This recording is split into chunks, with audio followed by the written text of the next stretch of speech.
The sound of gunfire had become as familiar as breathing to Captain Marcus Rodriguez. After 18 months in Afghanistan, he knew the difference between distant skirmishes and immediate danger. But on this particular morning in October 2012, something felt different. The intelligence reports spoke of a routine patrol through Helmand Province, but Marcus had learned to trust his instincts over paperwork. As he prepared his unit for what command promised would be a simple reconnaissance mission, he couldn't shake the feeling that today would test everything he thought he knew about war, sacrifice, and the true meaning of brotherhood. What Marcus didn't expect was to witness something that would challenge every assumption he held about human nature under fire. In the chaos that was about to unfold, he would meet a medic whose actions defied all logic, military protocol, and basic survival instincts. This is the story of how one man's refusal to abandon anyone changed not just the outcome of a battle, but the lives of everyone who witnessed his extraordinary courage. The morning sun cast long shadows across the rocky terrain as Marcus gathered his team for the final briefing. 15 soldiers, including himself, would venture into what locals called the Valley of Echoes. The name should have been warning enough.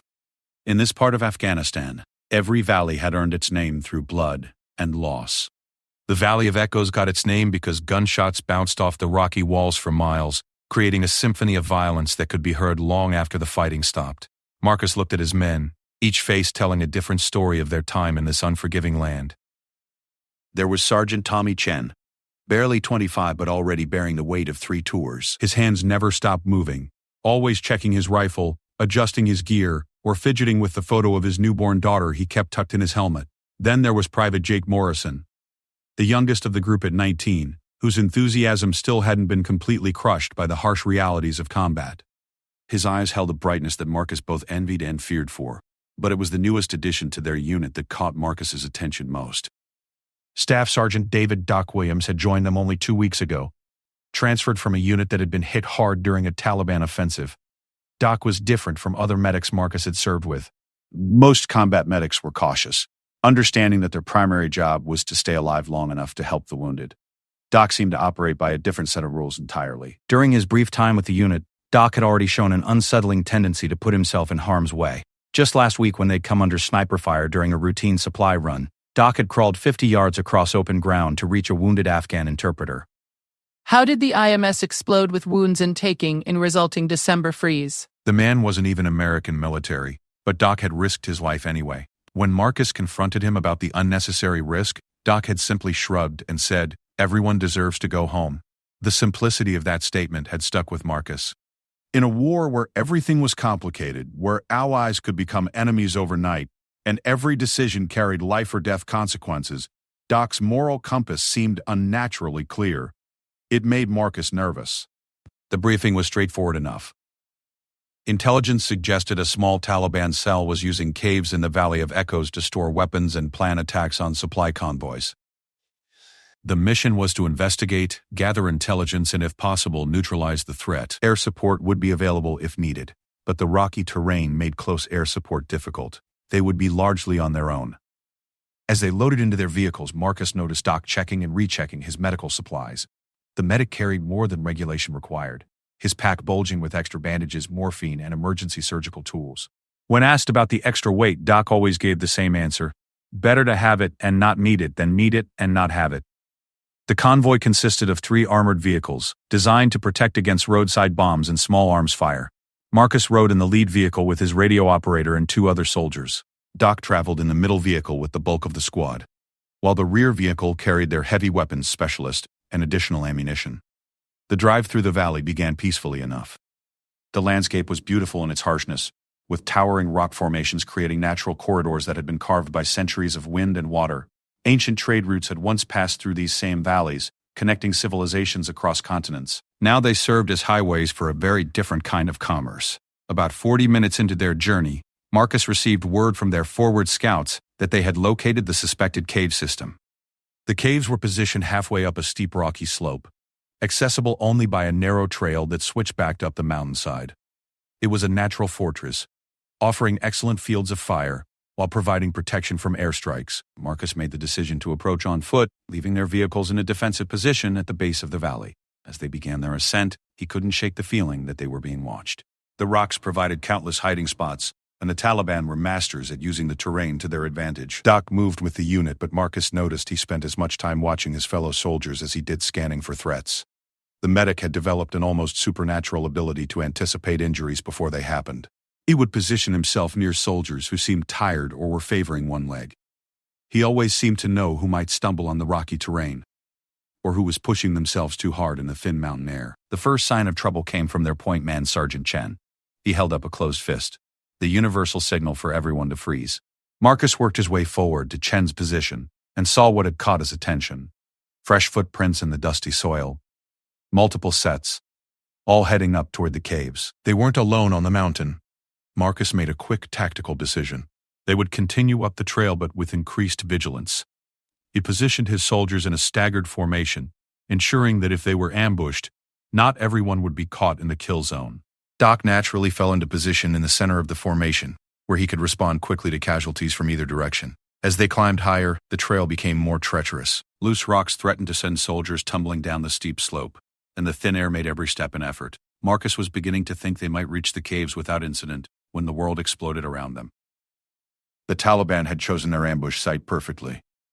Positioned in rocks above the trail, they had clear shots at the American soldiers, while remaining largely hidden themselves. The first burst of automatic weapons fire caught everyone by surprise, despite their vigilance. Marcus dove for cover behind a large boulder as bullets ricocheted off the rocks around him. In the chaos of the initial moments, Marcus tried to assess the situation. The gunfire seemed to be coming from at least 3 different positions, creating a deadly crossfire that pinned his unit down on the narrow trail. Worse, several of his soldiers had been caught in the open when the shooting started. That's when Marcus first witnessed what would become the defining image of that day. As bullets whined overhead and his soldiers returned fire from whatever cover they could find, Doc was moving. Not seeking cover, not crawling to safety, but moving deliberately toward the wounded.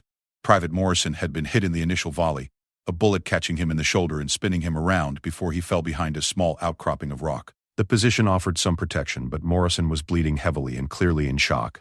Any reasonable person would have waited for the firefight to die down before attempting a rescue. Doc wasn't being reasonable. Marcus watched in amazement and horror as Doc crawled across 20 yards of open ground, bullets kicking up dust around him, to reach Morrison's position. The Taliban fighters had clearly identified Doc as a medic and were concentrating their fire on him, but he moved with steady determination, pausing only when necessary to avoid the most intense bursts of gunfire. When Doc reached Morrison, he went to work immediately. Even under fire, his movements were calm and precise. Marcus could see him applying pressure to the wound, administering morphine, and talking quietly to the wounded soldier. Morrison's panicked expression gradually gave way to something approaching calm as Doc worked on him, but Doc wasn't finished. As soon as Morrison was stabilized, Doc began looking around for the next casualty. Sergeant Chen had taken a bullet to the leg and was trapped behind insufficient cover about 30 yards away. The position that had seemed safe when Chen first took it was now clearly visible to at least 2 of the Taliban positions. What happened next defied everything Marcus thought he knew about military tactics and human survival instincts. Doc, having just risked his life to save Morrison, immediately began planning his route to Chen. He studied the terrain, the timing of the enemy fire, and the available cover with the careful attention of a chess master planning several moves ahead. Marcus tried to radio Doc to tell him to stay put, but the medic either couldn't hear him over the gunfire or chose to ignore the order. Doc gathered his medical supplies and prepared for another journey across the kill zone. This time, however, the Taliban were ready for him. They had observed his first rescue and adjusted their positions to cover the route to Chen more effectively. As Doc began his crawl toward the wounded sergeant, the intensity of fire directed at him increased dramatically. Marcus made a tactical decision that probably saved Doc's life. He ordered his soldiers to provide covering fire, not aimed at eliminating the Taliban positions, but specifically designed to suppress their fire while Doc moved. It was a risky strategy that used precious ammunition and potentially exposed his other soldiers, but Marcus found himself unwilling to watch Doc die for his principles. The covering fire worked, barely. Doc made it to Chen's position with only minor scrapes from rock fragments kicked up by near misses. Once again, Marcus watched as Doc went to work with professional calm, treating Chen's leg wound, while Taliban bullets snapped overhead. But the situation was deteriorating rapidly. The Taliban had them pinned down with superior positions and were beginning to flank their position. Marcus could see movement in the rocks to their left, suggesting that enemy fighters were working their way around to cut off any retreat. Soon they would be surrounded. Marcus called for air support, but the response was not encouraging. High winds in the rocky terrain made close air support extremely dangerous. The nearest helicopter was at least 20 minutes away, and there was no guarantee it would be able to provide effective support given the conditions. That's when the situation went from bad to catastrophic. A Taliban fighter, armed with an RPG, had worked his way into position above them. Marcus saw the distinctive shape of the rocket-propelled grenade launcher just as the fighter took aim at their largest group of soldiers. The explosion, when it came, was devastating. The RPG struck a rock formation that several soldiers were using for cover, and the blast threw men in all directions. Marcus felt the concussion wave hit him like a physical blow, temporarily stunning him and filling his ears with a high-pitched ringing that made communication impossible. When his vision cleared, Marcus saw a scene of devastation. 3 soldiers were down, including his radio operator, which meant they had lost communication with their base. Worse, one of the wounded soldiers was clearly in critical condition, bleeding from multiple shrapnel wounds and showing signs of internal injuries. In any reasonable tactical situation, this would have been the moment to call for a retreat. Marcus had wounded soldiers, no communication, and was facing superior enemy forces in an ideal defensive position. Military doctrine was clear about situations like this: withdraw, regroup, and call for reinforcements. Doc apparently hadn't read that particular manual. As Marcus tried to organize his remaining effective soldiers and plan a withdrawal, he realized Doc was missing. The medic had been treating Chen when the RPG hit, but now both Chen and Doc were nowhere to be seen. Marcus felt a spike of panic, fearing that both men had been killed in the blast. Then he heard something that made his blood run cold. Doc's voice, calm and steady, calling out grid coordinates, not for extraction or support, but for additional medical supplies. The medic was requesting that supplies be dropped to their position, apparently planning to continue treating casualties regardless of the tactical situation. Marcus worked his way toward Doc's voice and found a scene that would stay with him for the rest of his life.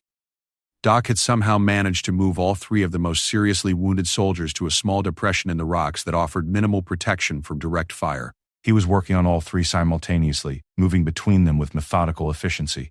Sergeant Chen, despite his own leg wound, was serving as Doc's assistant, applying pressure to wounds and helping to position the injured men. Morrison, his shoulder roughly bandaged but functional, was standing guard with his rifle, watching for Taliban fighters who might try to advance on their position.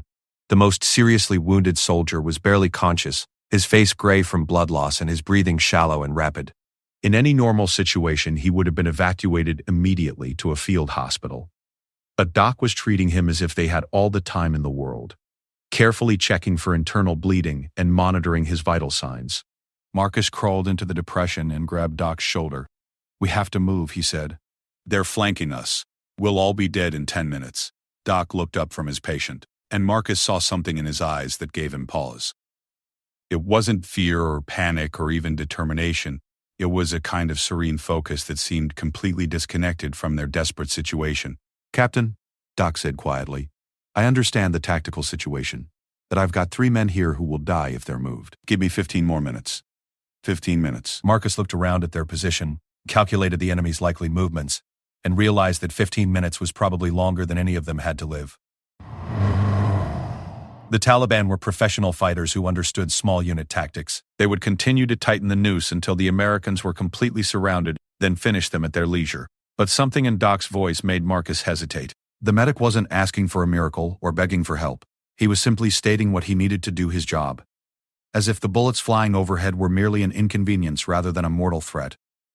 Marcus made a decision that went against every tactical principle he had been taught. Instead of ordering an immediate withdrawal, he gathered his remaining effective soldiers and began planning a defense of their position.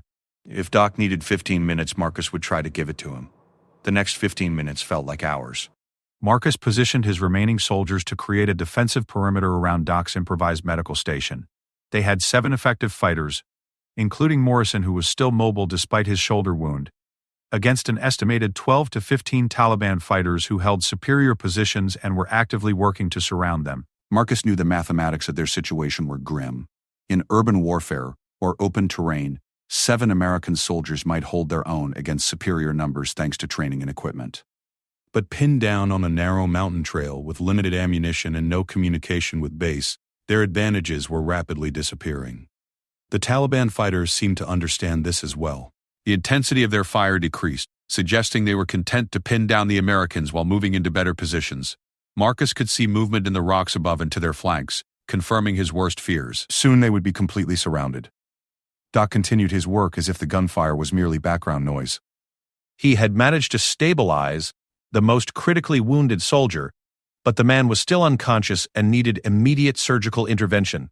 That was impossible under these conditions. The other two wounded were in better shape, but still required careful monitoring. What amazed Marcus most was how Doc had transformed their desperate situation into something resembling organized medical care. He had arranged the wounded soldiers so he could monitor all of them simultaneously. He had positioned his supplies for easy access.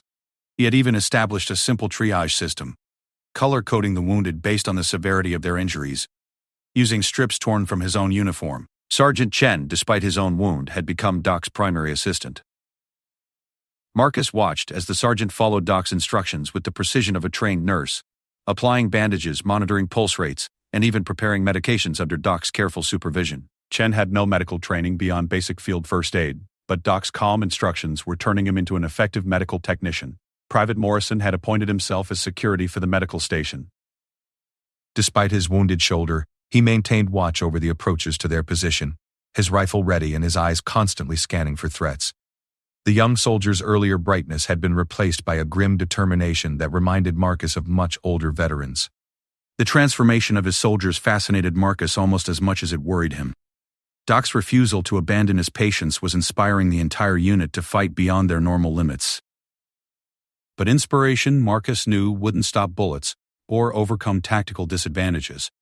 They needed a miracle, and miracles were in short supply in Afghanistan. That's when Marcus heard the sound he had been dreading. Voices speaking in Dari, coming from multiple directions around their position.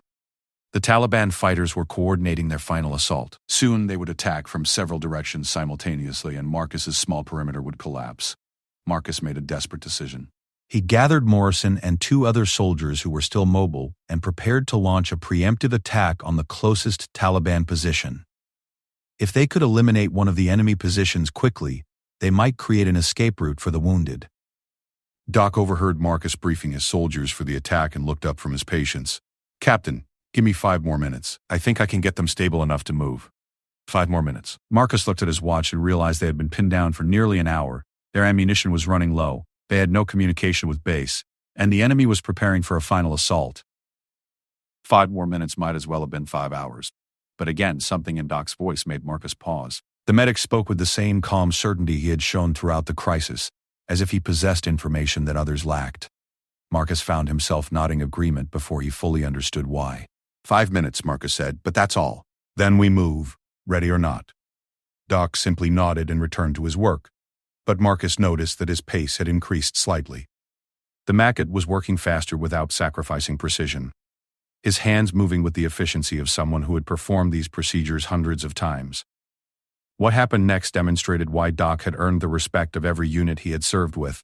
Working with tools designed for battlefield first aid rather than proper surgery, Doc began performing procedures that Marcus had only seen in hospital emergency rooms. He established IV lines in patients who were barely conscious. He sutured wounds that were still bleeding. He even performed what looked like a minor surgical procedure on the most seriously wounded soldier, working by feel as much as sight. The most remarkable thing was his running commentary. Throughout the entire process, Doc maintained a steady stream of conversation with his patients, even those who were unconscious. He explained what he was doing, reassured them about their condition, and even shared stories about his family back home. His voice never changed tone, remaining calm and reassuring despite the bullets flying overhead. Marcus realized that Doc's conversation served multiple purposes. It kept the conscious patients calm and focused on something other than their fear. It provided information to Chen and the other soldiers helping him, teaching them medical procedures they might need to use later. But most importantly, it demonstrated to the entire unit that Doc remained completely confident in their survival. The Taliban fighters had apparently grown tired of waiting. Marcus heard the distinctive sound of multiple weapons being readied simultaneously, followed by shouted commands in Dari. The final assault was beginning. Marcus grabbed his rifle and prepared to defend their position, but Doc's voice stopped him. "Captain, I need you to help me move them now. They're stable enough, but it has to be done carefully." Marcus looked down at the 3 wounded soldiers. The most seriously injured man was conscious for the first time since the RPG blast, his eyes clear and focused. The other 2 were sitting up on their own, their wounds properly bandaged and their bleeding controlled. Doc had somehow transformed 3 dying soldiers into 3 men who might actually survive, but moving them would expose the entire group to enemy fire. The Taliban positions commanded excellent fields of view, and any movement would immediately draw concentrated fire. Marcus began calculating angles and distances, trying to find a route that might offer some protection. Doc was already ahead of him. The medic had studied the terrain during his work and identified a narrow gully that ran parallel to the trail before turning down toward the valley floor. The gully would provide some cover, but reaching it would require crossing 20 yards of open ground under enemy observation. "We go together," Doc said. "All of us, no one gets left behind." The statement was simple, but Marcus understood its implications. Doc was proposing that the entire unit move together carrying the wounded rather than leaving anyone to cover their withdrawal. It was tactically insane, but somehow exactly right for their situation. Marcus made the announcement to his soldiers, and their response surprised him. No one questioned the plan. No one suggested leaving the wounded behind. No one even asked about the odds of success. Doc's example had transformed the unit's thinking about what was possible and what was acceptable. The movement began with Morrison and Chen carrying the most seriously wounded soldier between them. His weight and their own injuries made them slow and vulnerable, but they moved with steady determination. Doc followed close behind, monitoring his patient's condition, and ready to stop and provide treatment if necessary. Marcus and his 2 remaining mobile soldiers provided covering fire, directing their shots at the Taliban positions to suppress enemy fire during the movement. Their ammunition was critically low, but they made every shot count, forcing the Taliban fighters to take cover rather than aim carefully at the moving Americans. The enemy response was immediate and intense. Automatic weapons fire swept across the gully as the Taliban fighters realized their prisoners were escaping. Bullets cracked overhead and kicked up dirt around the moving soldiers, but somehow the Americans continued forward. Doc's voice rose above the gunfire, not shouting but speaking with clear authority. He was directing the movement like a conductor leading an orchestra, calling out when to stop for cover and when to continue forward. He seemed to have an instinctive understanding of the rhythm of combat, knowing when the enemy fire would slacken and when it would intensify. Halfway to safety, disaster struck. Morrison stumbled on the rocky ground, and both he and Chen fell heavily with their wounded burden between them. The fall reopened several of Morrison's wounds, and Chen cried out as his injured leg twisted beneath him. Worse, they were now completely exposed in the middle of the gully with the most seriously wounded soldier lying unconscious between them. Taliban fighters immediately concentrated their fire on the exposed group. Bullets whined overhead and struck the rocks around them, creating a deadly curtain of metal that seemed impossible to penetrate. Marcus watched in horror as his soldiers lay pinned down in the open, with no cover and no way to move forward or backward. That's when Doc did something that Marcus would remember for the rest of his life. Instead of seeking cover or calling for help, Doc stood up. In the middle of a firefight, with bullets flying in all directions, Doc rose to his full height and began walking calmly toward his fallen patients. The Taliban fighters seemed as shocked as the Americans. Their fire actually decreased for several seconds as they apparently tried to understand what they were seeing. A single man, clearly identified as a medic by the red cross on his helmet, was walking through their kill zone as if he were strolling through a park. Doc reached Morrison and Chen and immediately began assessing the situation. Working under direct fire, he helped both soldiers to their feet and repositioned the unconscious patient for easier carrying. His movements were deliberate and unhurried, as if he had all the time in the world.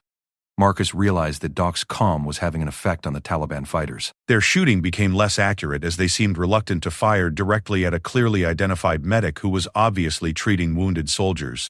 It wasn't mercy exactly, but perhaps a recognition of Doc's role that transcended the immediate conflict. The respite didn't last long, but it was enough. Doc got his patients moving again, and the group continued toward the relative safety of the valley floor. Marcus and his covering team followed, moving backward while maintaining fire on the Taliban positions. The final sprint to their vehicles was accomplished under heavy fire, but by then Doc had organized his wounded into an efficient evacuation team. Morrison and Chen supported each other while Doc carried the most seriously injured soldier in a fireman's carry that seemed impossible given their relative sizes. The unit moved as one, no one, leaving anyone behind. When they finally reached their vehicles, Marcus expected Doc to collapse from exhaustion. Instead, the medic immediately began converting the back of one of their armored vehicles into a mobile hospital. He repositioned seats, organized his medical supplies, and established monitoring systems for his 3 patients, all while the unit prepared for a rapid departure from the valley. The drive back to base was tense but uneventful. The Taliban fighters had apparently decided against pursuing them, perhaps recognizing that they had already achieved a significant tactical victory by holding the high ground and forcing the Americans to withdraw. But Marcus knew the real victory belonged to Doc, who had refused to accept that victory required abandoning wounded soldiers. During the drive, Marcus had time to observe Doc's work more carefully. The medic maintained constant monitoring of his patients, adjusting their positions to minimize discomfort, administering medications as needed, and providing reassurance to the conscious soldiers. His medical bag, which had seemed impossibly full at the beginning of the mission, was nearly empty. Doc had used everything he carried in his determination to save lives. But what impressed Marcus most was Doc's attitude. The medic showed no signs of stress or exhaustion, despite having risked his life repeatedly and performed complex medical procedures under impossible conditions. He seemed energized rather than drained by the experience, as if saving lives was what he was meant to do, regardless of the circumstances. When they reached base, Doc's patients were immediately transported to the field hospital for more advanced care. Marcus expected Doc to follow them, but the medic instead began restocking his medical supplies and preparing for the next mission. When Marcus asked about rest, Doc simply said, "There might be other people who need help." The debrief that followed was unlike any Marcus had experienced. Usually, after-action reports focused on tactical lessons learned, enemy capabilities observed, and recommendations for future operations. This debrief became an examination of how one soldier's commitment to his principles had transformed an entire unit's understanding of what was possible. Every soldier who had been present wanted to tell part of Doc's story. Morrison described how Doc's calm voice had kept him focused during treatment rather than panicking about his wounds. Chen talked about how Doc had taught him medical procedures while under fire, turning him from a patient into an assistant. The other soldiers shared observations about Doc's tactical awareness, his ability to coordinate complex movements while providing medical care, and his apparent immunity to fear. Marcus found himself struggling to write a report that captured what had actually happened. Military language seemed inadequate to describe Doc's actions. Terms like exceeding expectations or demonstrating initiative felt trivial when applied to someone who had repeatedly risked his life based purely on principle. The intelligence gathered during the mission was minimal. They had located the Taliban cave system but hadn't been able to investigate it thoroughly.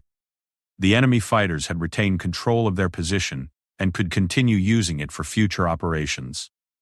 By traditional measures, the mission had been a failure. But Marcus knew something important had happened in that valley, something that couldn't be measured in tactical objectives achieved or enemy positions captured. His soldiers had witnessed something that changed their understanding of courage, commitment, and the meaning of military service. Doc had shown them that principles could be more powerful than tactics, that moral clarity could overcome tactical disadvantages. The most remarkable thing was that Doc himself seemed unaware of the impact he had made. When Marcus tried to discuss the day's events with him, Doc focused entirely on the medical aspects of what had happened. He wanted to review the treatment procedures he had used, discuss what might have been done differently, and plan for how to better prepare for similar situations in the future. Doc never mentioned his own courage or the risks he had taken. When pressed about his decision to repeatedly expose himself to enemy fire, he seemed genuinely puzzled by the question. "They were wounded," he said simply. "That's what medics do." But Marcus knew it wasn't what medics did. It was what Doc did, and the distinction was important. In a war where survival often required compromise, where good people sometimes had to make terrible choices, Doc had found a way to remain true to his principles without sacrificing effectiveness. He had proven that moral courage and tactical success weren't mutually exclusive. The story of what happened in the Valley of Echoes spread quickly through the base. Other units wanted to know about the medic who walked through enemy fire. Officers asked for tactical analysis of Doc's methods. Medical personnel requested detailed reports on his field procedures. Everyone wanted to understand how one man's commitment had achieved what seemed impossible. But Doc remained focused on his next mission, his next patients, his next opportunity to help someone who needed medical care. He had already moved on, ready to risk everything again the next time someone needed his help. For Doc, saving lives wasn't heroic, it was simply what needed to be done. 3 weeks after the incident in the Valley of Echoes, Marcus found himself watching Doc prepare for another mission with the same methodical care he had shown that first day. The medic's reputation had spread far beyond their unit, but Doc himself seemed completely unchanged by the attention. He checked his supplies with the same obsessive thoroughness, carried the same overloaded medical pack, and maintained the same calm demeanor that had become his trademark. The base commander had offered Doc a transfer to a safer assignment, perhaps working in the main medical facility, where his skills could be used without the constant threat of enemy fire. Doc had politely declined, explaining that his place was with the soldiers who went on patrol. When pressed about the risks he was taking, Doc had simply said, Someone needs to be there when things go wrong. Marcus had seen the medical reports on the 3 soldiers Doc had saved. All 3 had made full recoveries, with the most seriously wounded soldier already cleared for light duty. According to the doctors at the field hospital, at least 2 of the 3 would have died without the immediate and expert care they received on the battlefield. Doc's refusal to abandon them hadn't just been morally admirable, it had been medically necessary. But the impact of Doc's actions extended far beyond the 3 soldiers he had directly saved. Marcus had watched his entire unit transform in the weeks following the Valley of Echoes incident. Soldiers who had previously focused solely on their own survival now looked out for each other with an intensity that bordered on devotion. The unit's cohesion had improved dramatically, and their effectiveness in combat situations had increased accordingly. Morrison, whose shoulder wound had healed completely, had requested transfer to Doc's unit when his original assignment ended. Chen had begun studying field medicine in his spare time, determined to serve as a more effective assistant if Doc ever needed help again. Other soldiers had followed suit, creating an informal network of medically trained fighters who could support Doc's work under fire. Marcus realized that Doc had inadvertently created something unprecedented, a combat unit whose primary commitment was to ensure that no one got left behind, regardless of the tactical situation. It was a philosophy that should have made them less effective soldiers, but somehow had the opposite effect. Knowing that their unit would never abandon them made each soldier braver, more willing to take necessary risks, and more committed to the mission. The transformation hadn't gone unnoticed by higher command. Marcus's unit had been assigned to increasingly difficult missions, partly because their success rate had improved dramatically, but also because they had developed a reputation for bringing everyone home alive. Other units requested to work with them, hoping to benefit from their apparently supernatural ability to complete dangerous missions without casualties. What those other units discovered was that Doc's presence changed how everyone approached combat. His calm certainty that everyone would survive became a self-fulfilling prophecy. Soldiers fought smarter, took fewer unnecessary risks, and looked out for each other more carefully because they believed Doc's promise that no one would be left behind. Marcus had begun to understand that Doc represented something larger than individual heroism. In a war where success was measured in body counts and territory controlled, Doc offered a different metric: the value of individual human life. His commitment to saving everyone he encountered provided a moral anchor for soldiers who might otherwise lose sight of what they were fighting for. The next major test of this philosophy came during a mission to investigate reports of a Taliban ammunition depot hidden in an abandoned village near the Pakistani border. Intelligence suggested the village had been evacuated months earlier, but recent satellite imagery showed signs of activity that might indicate enemy presence. Marcus's unit was tasked with conducting a thorough search of the village while avoiding civilian casualties. The mission seemed straightforward enough, but Marcus had learned to be suspicious of missions that appeared simple. In Afghanistan, simplicity was usually an illusion that concealed deadly complexity. Doc prepared for the mission with his usual thoroughness, but Marcus noticed something different in his behavior. The medic seemed more focused than usual, checking and rechecking his supplies with an intensity that suggested he was anticipating significant casualties. When Marcus asked about his concerns, Doc simply said, "Sometimes you can feel when a day is going to be difficult." The village appeared deserted as they approached. Mud brick houses stood empty, their windows dark and doors hanging open. The fields around the village were overgrown with weeds, suggesting that no one had tended them for months. But Marcus noticed subtle signs that not everything was as it seemed. Some of the houses showed signs of recent repair, and there were footprints in the dust that looked fresh. Marcus deployed his soldiers in a careful search pattern, with Doc positioned centrally where he could respond quickly to any casualties. The plan was to systematically clear each building while maintaining communication and mutual support. It was a standard operation that the unit had performed dozens of times. The trap was sprung when they were halfway through the village. Marcus later realized that the Taliban fighters had been watching them from the beginning, allowing the Americans to penetrate deep into the village before revealing themselves. When the attack came, it was coordinated and devastating. The first sign of trouble was an explosion from the eastern edge of the village, where 2 of Marcus's soldiers had been investigating a suspicious building.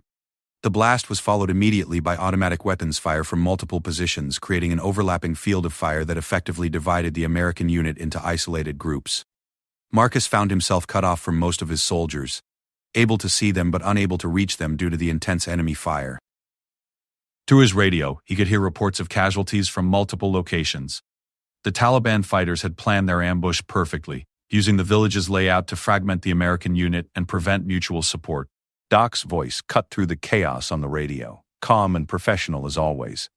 I have multiple casualties in various locations. I'm going to need covering fire to reach them. Marcus looked across the village square and saw Doc's position. The medic was pinned down behind a low wall with 2 other soldiers, but Marcus could see at least 3 other positions where American soldiers were down and calling for medical assistance. The distance between these positions was significant, and all routes were covered by enemy fire. Any reasonable medic would have waited for the tactical situation to stabilize before attempting to treat casualties. The smart move was to call for air support, suppress the enemy positions, and then evacuate the wounded to safety. But Marcus already knew that Doc wouldn't follow that playbook. The first indication of Doc's intentions came when Marcus saw him studying the village layout with intense concentration. The medic was calculating routes, timing enemy fire patterns, and identifying covered approaches with the focus of a chess master planning a complex combination. Marcus realized that Doc was preparing to move between multiple casualty sites under fire. Marcus tried to radio Doc with orders to stay in position, but the medic had apparently turned off his radio to avoid distracting instructions. Instead, Doc began his movement across the village, moving from cover to cover with the patient deliberation that had become his trademark. The first casualty was Sergeant Williams, who had been caught in the initial explosion and was trapped in a partially collapsed building. Doc reached his position by crawling through a drainage ditch that provided minimal cover but allowed movement without silhouetting against the sky. Under fire, Doc assessed Williams's injuries and began immediate treatment for what appeared to be severe internal bleeding. But Doc's real innovation came in how he organized the evacuation. Instead of trying to carry Williams to safety himself, Doc established the collapsed building as a temporary aid station. He positioned Williams where he could monitor his condition, while also providing cover for Doc's supplies. Then Doc called for volunteers to help establish a casualty collection point. The response surprised everyone, including Marcus. Soldiers from various positions across the village began working their way toward Doc's aid station, providing mutual covering fire and gradually consolidating the scattered unit. Doc's medical station became a rallying point that gave the fragmented unit a common objective. Private Torres was the first to reach Doc's position, arriving with a bullet wound in his arm that didn't prevent him from helping with Williams's treatment. Following Doc's calm instructions, Torres learned to monitor vital signs, prepare medications, and assist with complex medical procedures. Under fire, Doc was creating a medical team from whatever personnel were available. The next arrival was Corporal Martinez, who had been pinned down in a different part of the village with a wounded soldier who couldn't be moved. Doc assessed the situation and made a decision that demonstrated his tactical understanding as well as his medical skills. Instead of trying to bring the wounded soldier to the aid station, Doc organized a mobile treatment team that could provide care at multiple locations. Using Torres and Martinez as assistants, Doc established a system of rotating medical care that allowed him to treat casualties at their various positions while maintaining a central coordination point. The system required precise timing and careful coordination, but it meant that no wounded soldier had to wait for treatment while tactical conditions improved. Marcus watched in amazement as Doc's medical operation transformed the tactical situation. The casualty collection point became a communication hub that allowed isolated soldiers to coordinate their movements. Doc's assistants served as messengers, carrying information between separated groups while also providing medical updates. The aid station gave the scattered unit a focus that helped them organize an effective defense. The Taliban fighters had apparently not anticipated this development. Their plan had been to fragment the American unit and then eliminate the isolated groups one by one. Doc's medical station disrupted this strategy by giving the Americans a way to maintain unit cohesion despite being physically separated. But the real test came when Doc identified the most seriously wounded soldier in a position that seemed impossible to reach. Specialist Rodriguez had been hit by shrapnel from an improvised explosive device and was trapped in a building that was completely surrounded by enemy positions. Any approach to his location would require crossing open ground under observation from multiple enemy fighters. Doc studied the situation for several minutes, calculating angles and distances with the same methodical approach he used for everything else. Then he began preparing for what Marcus realized was going to be his most dangerous rescue attempt yet. The approach Doc planned required perfect timing and coordination with the rest of the unit. He would need covering fire from at least 4 different positions, coordinated movement to distract enemy attention, and precise knowledge of enemy firing patterns. It was the kind of complex operation that usually required extensive planning and rehearsal. Doc accomplished it with hand signals and whispered radio communications. Working with soldiers who had learned to trust his judgment completely, Doc orchestrated a coordinated movement that allowed him to cross the open ground and reach Rodriguez's position. The operation required split-second timing and absolute faith in each other's abilities. When Doc reached Rodriguez, he found a soldier who was barely conscious and bleeding from multiple wounds. The location provided some protection from direct fire, but it was clear that Rodriguez couldn't be moved without risking his life.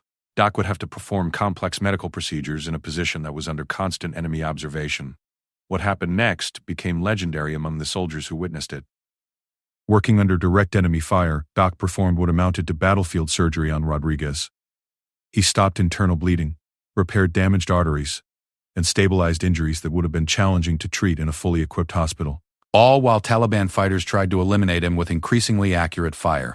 The procedure took nearly an hour, during which time the rest of the unit maintained covering fire and prevented enemy fighters from flanking Doc's position. Rodriguez remained conscious throughout most of the treatment, and soldiers later reported that Doc maintained a steady conversation with him, explaining what he was doing and providing reassurance about his condition. When Doc finally stabilized Rodriguez enough for movement, he faced another problem. Rodriguez was too severely injured to walk, but the route back to the aid station was still covered by enemy fire. Doc solved this problem with characteristic ingenuity, organizing a relay system that allowed multiple soldiers to assist with the evacuation while providing mutual covering fire. The movement back to the aid station took another 30 minutes and required coordination between 6 different soldiers. Each soldier took responsibility for moving Rodriguez across a specific section of the route, with Doc coordinating the entire operation while continuing to monitor his patient's medical condition. It was battlefield medicine and small unit tactics combined into a seamless operation. By the time air support finally arrived, Doc had organized the evacuation of all casualties to a secure landing zone. His makeshift medical team had treated 7 wounded soldiers, with all of them in stable condition despite the continuing enemy fire. The aid station he had established became the coordination point for the entire unit's extraction from the village. The after-action reports on this mission focused heavily on Doc's innovations in battlefield medicine. Military medical instructors began studying his techniques for treating casualties under fire, and his system for establishing mobile aid stations became part of standard training for combat medics. But Marcus knew the reports missed the most important aspect of what Doc had accomplished. Doc had demonstrated that medical care and tactical effectiveness weren't competing priorities. His commitment to treating casualties had actually improved the unit's combat performance by giving them a common objective and maintaining unit cohesion under the worst possible circumstances. Soldiers fought more effectively when they knew that being wounded didn't mean being abandoned. The impact of Doc's philosophy extended far beyond individual missions. Other units began requesting training on his techniques, and medical personnel throughout the theater studied his innovations. Doc had inadvertently created a new approach to combat medicine that prioritized immediate care under fire, rather than evacuation to safer locations. But perhaps the most significant impact was on the soldiers who served with Doc.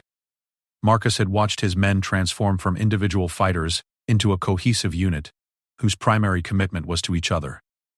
They had learned that courage wasn't about ignoring danger, but about accepting risk, in service of principles that mattered more than personal safety. Doc's final mission with Marcus's unit came 3 months later, when he was transferred to serve as chief medic for a larger formation. His departure was emotional for soldiers who had come to see him as more than just their medic. He had become the embodiment of their unit's values, the proof that it was possible to maintain humanity in the midst of war. Marcus received a letter from Doc 6 months after his transfer. The medic was serving with a different unit in a different part of Afghanistan, but his message was characteristic: still bringing everyone home. Hope you're doing the same. Years later, when Marcus had returned home and was trying to explain his experiences in Afghanistan to civilians who hadn't been there, he found that the most difficult thing to convey was Doc's impact on everyone around him. How do you explain someone whose simple commitment to his principles had changed the way an entire unit understood courage, sacrifice, and the meaning of military service? Marcus eventually realized that Doc represented something that couldn't be captured in military reports or heroism medals. He embodied the possibility that principles and pragmatism weren't opposing forces, that moral courage could enhance rather than compromise tactical effectiveness. In a war where good people sometimes had to make terrible choices, Doc had found a way to remain true to his values without sacrificing his mission. The soldiers who served with Doc carried his example with them long after the war ended. They found ways to apply his principles in civilian life, whether in business, family relationships, or community service. Doc had taught them that refusing to leave people behind wasn't just a military tactic. It was a way of living that made everything else possible. Marcus never saw Doc again after the war, but he heard stories about him through the network of veterans who had served in Afghanistan. Doc had returned to civilian medicine, working in an urban emergency room where his skills at treating trauma under pressure served him well. According to those who knew him, Doc approached civilian medicine with the same calm certainty he had shown in combat, Everyone could be saved if you refused to give up on them.